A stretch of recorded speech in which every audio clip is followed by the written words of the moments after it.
Hello mga Mima, gusto ko lang pong i-share sa inyo yung gagawin ko pong waterfalls, Ariel, The Little Mermaid.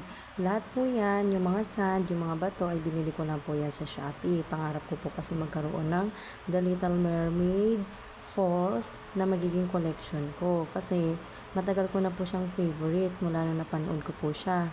Kaya ito na po mga Mima, gusto ko pong i-share sa inyo yung aking DIY Falls or Little Mermaid.